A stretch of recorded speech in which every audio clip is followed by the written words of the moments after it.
بسم اللہ الرحمن الرحیم۔ السلام علیکم معزز طلبہ کرام، آپ سب کیسے ہیں؟ آج ہم نور الانوار کے پہلے سبق کو پڑھیں گے۔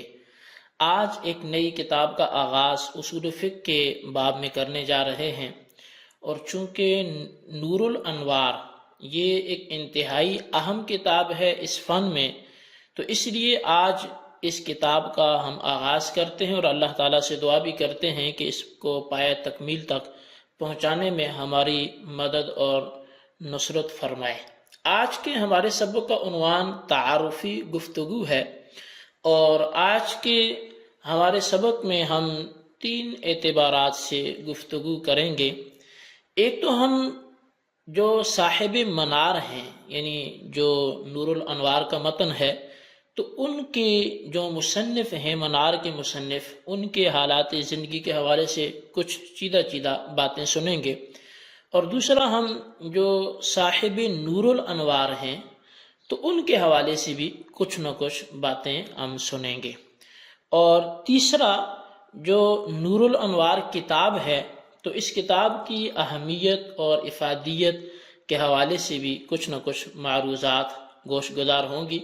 تو اس لیے آج کا سبق انتہائی اہم ہے، اس لیے کہ کوئی بھی کام بندہ جب کرنا شروع کرے تو اس کام سے پہلے اس کام کی اہمیت اور افادیت کا جاننا از حد ضروری ہوتا ہے۔ یہ ذہن میں رہے کہ منار اور نور الانوار یہ متن و شرح دونوں اصول فقہ کی کتابیں ہیں، یعنی منار یہ متن ہے اور نور الانوار یہ اس متن کی تشریح ہے، اس متن کی شرح ہے۔ اب ان دونوں کتابوں کے مصنفین الگ الگ ہیں، یعنی جو منار ہے تو اس کے مصنف اور ہیں، اور نور الانوار جنہوں نے اس منار کی شرح لکھی اس کے مصنف اور ہیں۔ تو پہلے ہم کچھ گفتگو کرتے ہیں ماتن کے حالات زندگی کے حوالے سے۔ تو جو منار کے مؤلف ہیں ان کا نام عبداللہ بن احمد بن محمود ہے، آپ کی کنیت ابو البرکات اور لقب حافظ الدین نصفی ہے۔ نصف جو ہے یہ مضافات ترکستان میں واقع ایک مقام کا نام ہے، اسی کی طرف نسبت کرتے ہوئے آپ کو نصفی کہا جاتا ہے۔ ابو البرکات نصفی اپنے زمانے کے امام اور بے نظیر علماء میں شمار ہوتے ہیں۔ فقہ اور اصول فقہ ان 2 ابواب میں بالخصوص آپ کی جو شان تھی وہ مجتہدانہ تھی۔ حدیث اور متعلقات حدیث میں بھی پورا عبور رکھتے تھے، اور آپ کے اساتذہ میں سے محمد بن عبد الستار کردری، حمید الدین دریر اور بدر الدین خواہرزادہ خاص طور پر یہ قابل ذکر ہیں۔ اب متن منار کے علاوہ مختلف فنون میں آپ کی اور بھی نہایت مستند اور معتبر تصانیف موجود ہیں، جن میں سے مدارک التنزیل و حقائق التاویل، اسی طرح کنز الدقائق وافی اور اس کی شرح کافی۔ تو اس طرح اور بھی بہت زیادہ کتابیں ہیں، لیکن یہ زیادہ مشہور و معروف ہیں۔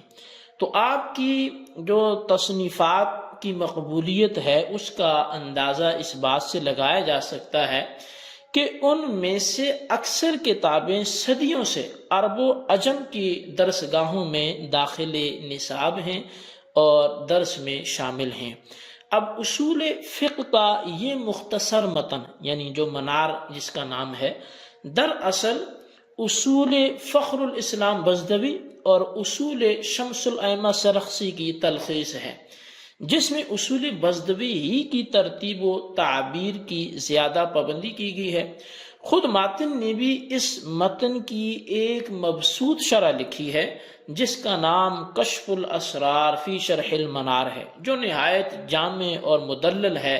کتب رجال سے جو آپ کی سن ولادت کا اندازہ لگایا تو وہ نہیں مل سکا، اس لیے آپ کی وفات کی جو تاریخ ہے وہ 710 ہجری بتائی جاتی ہے، اور آپ کی جو وفات ہے وہ بغداد معلیٰ میں ہوئی۔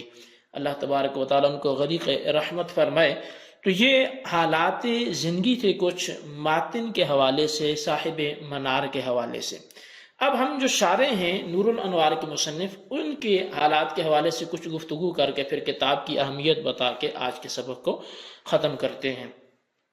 نور الانوار یہ شرح منار کے حوالے سے ہے، یعنی کہ نور الانوار یہ منار کی شرح ہے، اور اس نور الانوار کے مؤلف کا نام شیخ احمد بن ابو سعید ہے، مگر عام لوگ آپ کو شیخ جیون یا ملا جیون کے لقب سے جانتے ہیں۔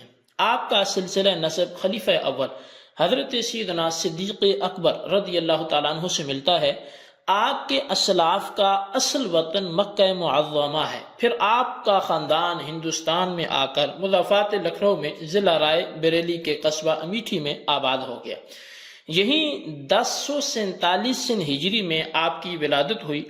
انتہائی کم عمری میں آپ نے کلام پاک حفظ کر لیا تھا۔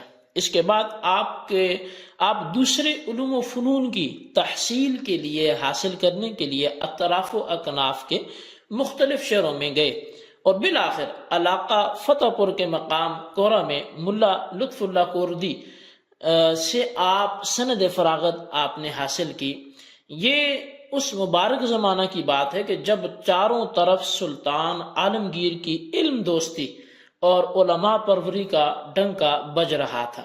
قدردانی کی اس پرکشش نے آخر ملا جیون کو بھی، جو قدردانی کی یہ کشش تھی، اس نے آخر ملا جیون کو بھی سلطانی دربار میں کھینچ لیا۔ چونکہ بادشاہ انتہائی علم دوست تھا، علماء کی قدر کرتا تھا، تو لہٰذا کمالات ظاہری اور باطنی سے متاثر ہو کر عالمگیر نے آپ کی بڑی تعظیم کی اور آپ کے سامنے زانو تلمذ طے کیا، آپ کی شاگردی اختیار کی۔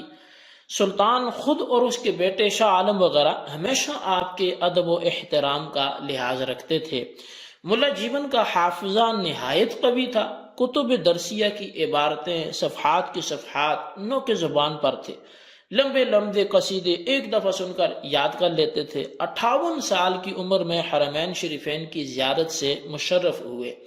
اسی سفر میں مدینہ منورہ کے قیام کے دوران کل 2 ماہ 7 روز کے اندر نور الانوار جیسی اہم اور فنی کتاب مکمل تصنیف کی۔ اس کے علاوہ بھی آپ کی متعدد تصنیفات ہیں، جن میں سے التفسیرات احمدیہ، یہ فی بیان الآیات شرعیہ، یہ زیادہ مشہور ہے اور اہل علم کی نظر میں بہت مقبول ہے۔ اور پھر 1130 ہجری میں دارالسلطنت دہلی میں آپ نے وفات پائی اور جائے پیدائش امیٹھی میں آپ مدفون ہوئے۔ اللہ تبارک و تعالی ان کو بھی غریق رحمت فرمائے۔ اب یہ صاحب نور الانوار کے حوالے سے کچھ گزارشات تھی جو آپ کے سامنے رکھی گئی۔ اب یہ اصول فقہ کے حوالے سے چونکہ ایک بڑی اہم اور مستند اور جامع کتاب ہے، اس لیے جو اس کتاب کی اہمیت ہے، اس کی افادیت ہے، اس کا بھی علم ہونا وہ ہم سب کے ضروری ہے، تاکہ اس سے ہمیں استفادہ اچھے انداز سے ہو سکے۔ تو کچھ باتیں منار کے حوالے سے پھر نور الانوار کے حوالے سے کر کے ہم سبق کو اختتام کی طرف لے کے جاتے ہیں۔ بڑے بڑے علماء کرام جو بڑی جن کی قداور شخصیتیں ہیں، جن کے نام ہیں، ان میں سے 6 صدی ہجری کے ایک مجتہد مطلق، تحقیق و تدقیق کے امام اور مسند علم و فضیلت کے تاجدار حافظ ابو البرکات نسفی علیہ رحمہ بھی ہیں، جن کا حدیث، تفسیر، فقہ وغیرہ میں بڑا اونچا مقام ہے۔ آپ نے فقہ اصولوں کا ایک گلدستہ المنار کی شکل میں پیش کیا۔ اب حافظ نسفی علیہ رحمہ کو متن نگاری اور چند الفاظ میں بہت اہم باتیں کہنے کی قدرت حق تعالیٰ کی طرف سے ودیعت کی گئی تھی، اور کلام کی جامعیت میں آپ کو امتیاز حاصل تھا۔ المنار میں اسی فن کا ثبوت پیش کیا ہے، اسی لیے بعد میں اس کی شرح خود انہوں نے کشف الاسرار بھی لکھی۔ یہ کتاب اسی وقت سے داخل درس ہے۔ اس کتاب پر بے شمار شروع حواشی لکھے گئے اور بہت سی تعلیقات وجود میں آئی۔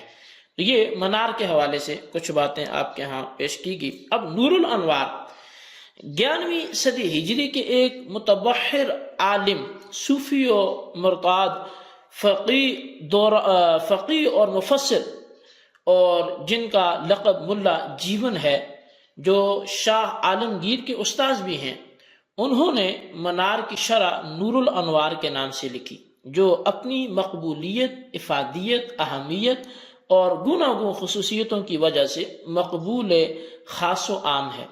اور اسی وقت سے مصنف کی شرح کشف الاسرار کے باوجود نصاب میں یہ نور الانوار داخل ہے۔ حالانکہ ماتن نے خود کتاب لکھی، لیکن یہ شارح نے جو نور الانوار شرح لکھی یہ اس وقت سے داخل نصاب ہے۔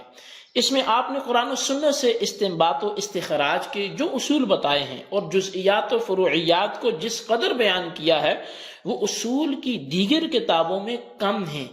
اسی مقبولیت کی وجہ سے حنفی مسلک کے علاوہ دیگر حضرات کے یہاں بھی نصاب میں یہ کتاب داخل ہے۔ آپ نے یہ کتاب مدینہ منورہ جیسے مقدس مقام پر صرف 2-2.5 ماہ کے عرصے میں تحریر فرمائی، جیسا کہ 2 ماہ اور 7 دن کے حوالے سے بھی آیا۔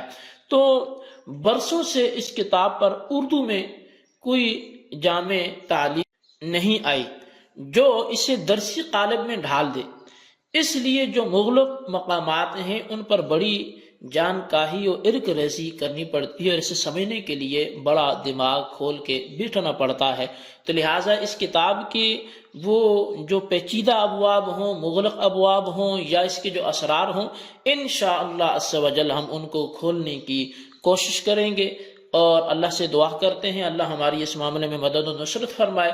تو آپ سبھی حضرات آئندہ کے لیے بھی اس کتاب کے آج جو ابتدائی باتیں ہوئی ان کو بھی اپنے رجسٹر میں بالخصوص نوٹ کریں، اور ان کچھ سوالات کے جوابات بھی دیں، اور آئندہ کے لیے ہم اس کے مقدمے سے آغاز کریں گے۔ آج کے سوالات یہ ہیں۔ سوال نمبر 1 یہ ہے کہ نور الانوار شرح ہے یا متن؟ اس کے مصنف کا نام تحریر کریں۔ اور سوال نمبر 2 یہ ہے کہ المنار یہ کس فن کی کتاب ہے، اور اس کی اہمیت پر 2 جملے تحریر کریں۔ اللہ تبارک و تعالیٰ سے دعا ہے جو کچھ ہم نے پڑھا سنا اسے یاد رکھنے کی توفیق نصیب فرمائے، آمین بجاہ النبی الامین صلی اللہ علیہ وسلم۔